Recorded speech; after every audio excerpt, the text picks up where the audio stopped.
Hello guys, good morning. It's MedTech Rider. For today's video, I just want to share with you my new helmet. Nabili ko siya sa Casco Market via Shopee. So, online. Sa official store ng Casco Market sa Shopee.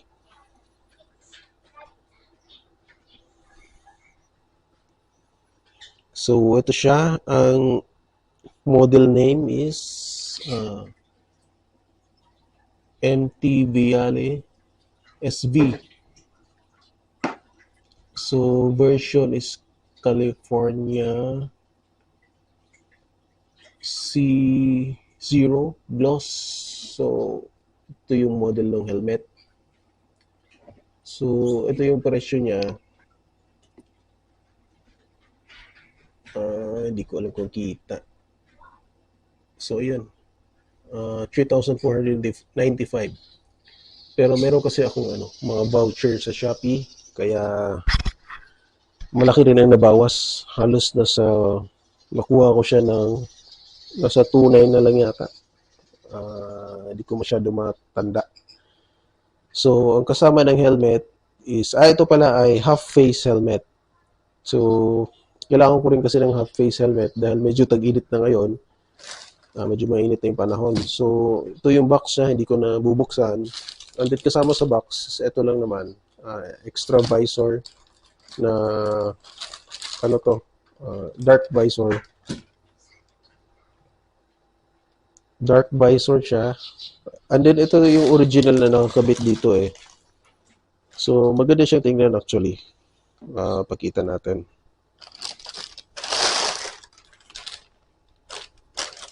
So, bali ito yung dark visor. Ito yung original na nakakabit dito. So, ganyan itsura niya.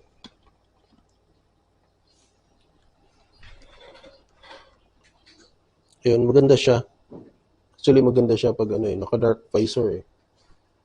So, para siyang full face. Pero, kailangan ko kasi is,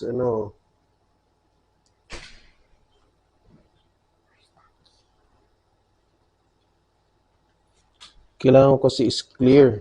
Kasi may internal visor naman siya eh. Ito yung internal visor niya. Ayan. So, parang mechanism niya is dito sa gilid. So, up and down lang. Ayan. So, maganda siya. And then, ito naman is hindi siya intercom ready. So, wala pang provision para lagyan ng speakers. So, ginawa ko lang ng paraan para malagyan ko siya ng intercom. So, may intercom na akong kinabit dito eh. Pero hindi ko na papakita sa inyo kung paano. Pero madali lang naman. Basta i-demo ko na lang mamaya. So, ito yung intercom ko. V6. Hindi yan EJS eh. Parang V6. Cheap brand lang din yan. Umurahin lang na intercom. Ang maganda kasi dyan sa intercom, pwede ko siyang nadi-detect siya ng Insta360 ko. Kaya minsan pag bumabiyahe ako and nagbi-video din while traveling, pwede ko siya gawing mic. Kasi yung isa kong intercom kasi na Jaber, hindi siya hindi na detect ni Insta360. Kaya ito yung ginagamit ko. So, yan. Gloss.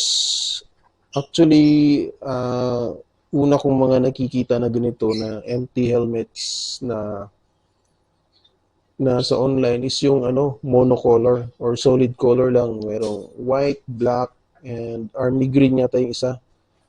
So, ang una ko talagang nagustuhan yung is yung black na matte black. Kasi maganda siya. And then nakita ko tong ganitong variant. Meron pala. Ito yung designs niya. Ayan. Classic design din kasi siya eh.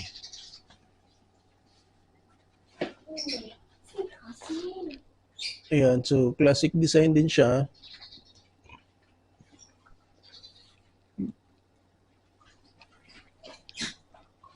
Ayun, nakalagay dyan is an empty helmet. So, ayan, nagustuhan ko kasi yung designs niya parang checkered.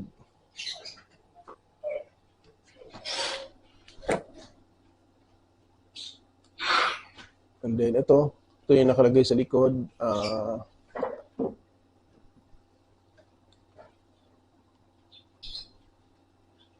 So, Viali empty helmets, 1978. So, ayan. And then, sa pinakailalim, ito rin isa sa nagustuhan ko sa kanya is napakagaan niya.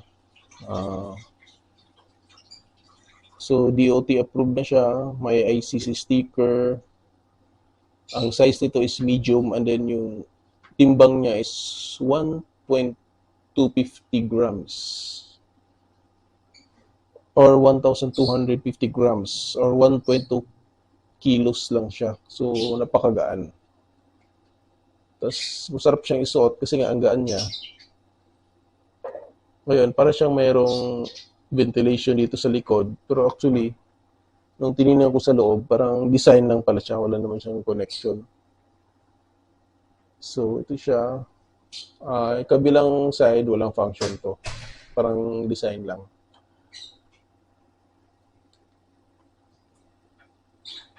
So, iangat natin.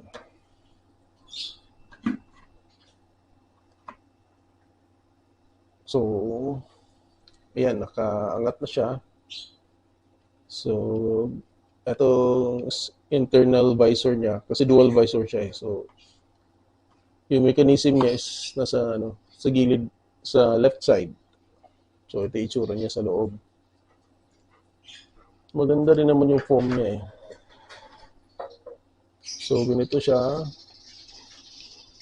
Ito yung speaker ng intercom ko.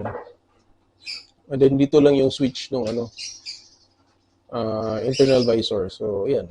So, hanggang dyan lang yung kaya niya ibaba eh. Pero okay na rin. Natatakpan na rin naman pag yung araw. Pag masyado maliwanag.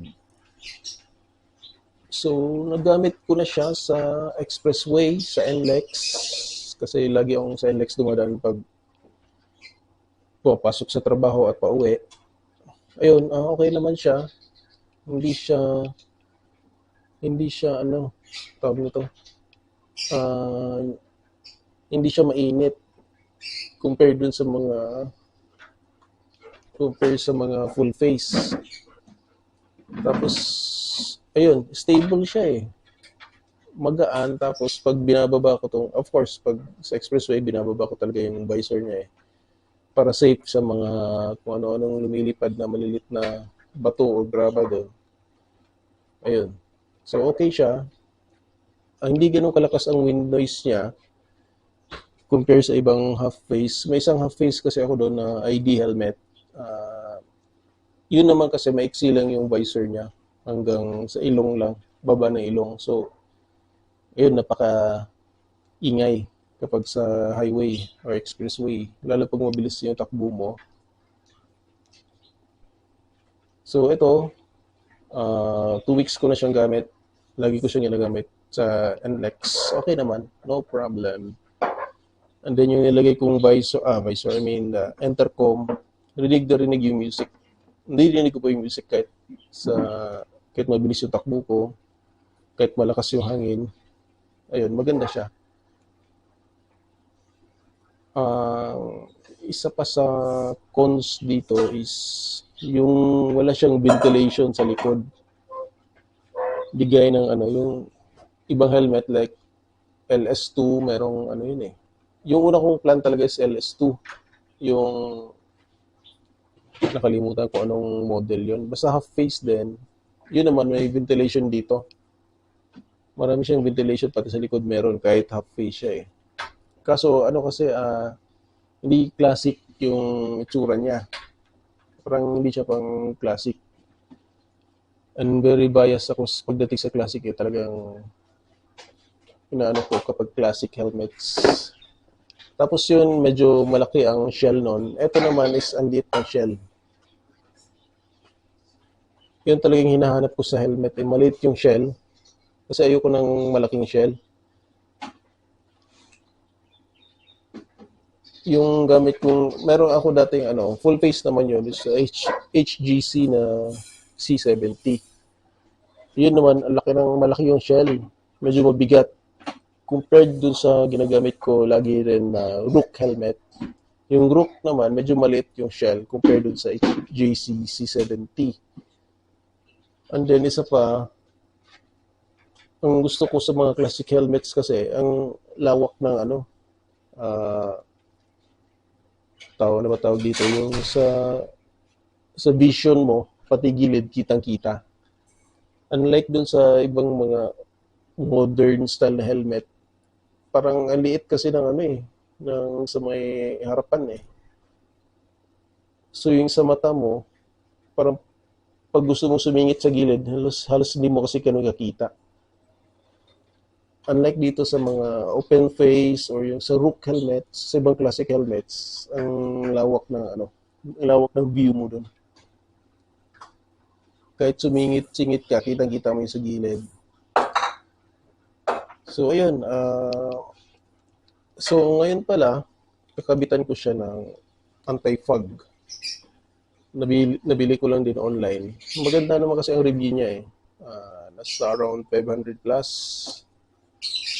So, baka hindi ko na may babagita sa inyo kung paano ko ikabit. Pero may instruction naman dyan, madali lang siya ikabit. Kasi kailangan ko itong baklasin kasi itong clear visor para maikabit ko siya na maayos. Kasi pag hindi ko siya maikakabit pag nakaganito, baka hindi ko maipantay eh. So, mamaya babaklasin ko to. And then ikakabit ko itong anti-fog. And then sa naman, itong sa intercom, is madali lang siya ikabit. So, nababaklas naman lahat to eh.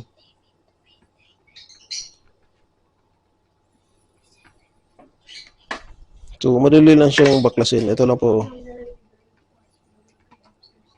So, nakaano lang to, velcro. Ito sa gilid. Ay, hindi ko na lang siya tatanggalin kasi sa kabilang side na lang. So, ito, naka-velcro type to. Lahat ng paddings na to natatanggal. So, pwedeng labhan. Pakita ko lang sa isang side lang.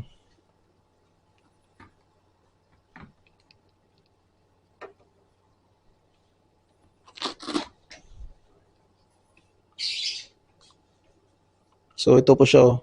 Velcro type lang kasi itong dito sa gilid. Yung parang nakalock dito sa gilid. So, matibay naman. And then, ayan, pag tinanggal mo to, pwede mo siyang alisin lahat. And then, dun ko kinabit yung speakers ng intercom ko. So, nagbutas lang ako dito sa styro. Bali, sinukat ko yung ng speaker, yung diameter niya, and then ayun, gumamit ako ng cutter. So ayun, malambot lang naman kasi yung styro eh. So madali lang siya. So ganoon din sa kabilang side, ganyan lang din naman ginawa ko. Ayan doon. So pero hindi ko natatanggalin kasi na-fix ko na yung wire at speaker niyan eh. And then dito rin sa gilid, dito niyo yung ilusot yung wire. Ayan, wire papuntang intercom mismo, ayun sa Then ito, may itong V6 kasi, dalawang option mo dito. Merong dinidikit yung bracket, yung mount niya, or merong isa yung di-screw. So, mas preferred ko yung dinidikit. So, naka 3M to eh. Matibay naman so far. So, ayun.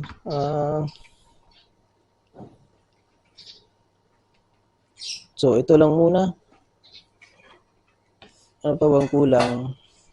May ibang mga review din naman sa YouTube nito eh. Yun lang, ibang variant or ibang model ng ng ibang model ng Bialy na half face. So, nagustuhan ko talaga yung kulay niya, yung design niya. And then, napaka-comfortable isuot. So, actually, hindi naman talaga recommended mag-half face sa expressways. Syempre, gusto ko lang kasi mainit eh. So, mas fresh kasi pag naka-half face ka. Lalo ngayon, magsa-summer na, napakainit na ng panahon. So, kailangan natin ng medyo ma-refresh yung mga ulo natin. So, yun lang. Yung laman ng box is free na visor, and then yung helmet bag. So, hindi ko na nilabas yung bag, nasa loob na. And then, intercom, hindi nga siya intercom ready, pero madali siyang gawing paraan. Yun nga, tatapyasan mo lang yung styro sa loob. And then, dikit mo, madali na lang. So, ayun, I think ito lang muna papakita ko sa inyo. So, siguro mamaya, pag naikabit ko na to. So, ito lang muna. Maya balik ako pag na-install ko na. Kasi kailangan ko itong baklasin. Ito pala, paano baklasin? Madali lang din. So, susundutin lang naman ito. Yung parang cover lang to na plastic. So, mamaya susundutin lang to. Pag natanggal yan, so ma-expose na yung Phillips screw. So, ganun din sa kabilang side, Phillips screw lang. And then, pwede mo nang alisin. Tapos, saka ko siya ikakabit. Okay, mamaya ulit. Ito po. Bale, naikabit ko na yung anti-fog.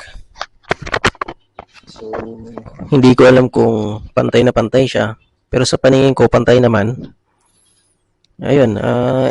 Para sa akin kasi importante pa rin yung anti-fog. Kasi sa umaga, pag bumabiyahe ako, nagkakaroon ng fog pag gumihinga ka, 'di ba, dito banda. Nagkakaroon ng fog. So, ayun, lumalabo yung sa vision mo. And then pag traffic tapos mainit yung panahon, minsan pag pawis na pawis ka, yun, nagkakaroon din na siya ng fog. So, ayun, dahil magsa-summer na, yun, medyo mainit ang panahon. So, iwas fogging din to, at kung sakali namang umulan, ang alam ko, hindi rin siya nagpa-fog sa loob. So, yun yung pinaka-purpose niya. So, ito yung box ng helmet, yung freebie, and then nilagay kong anti-fog. So, yun, mag-browse lang kayo sa Shopee or Lazada. Marami naman kayong mabibili dyan na maganda. Ito, hindi ko pa alam kung effective to. So, matatry ko pa sa mga susunod na araw. So, that's all. Thank you.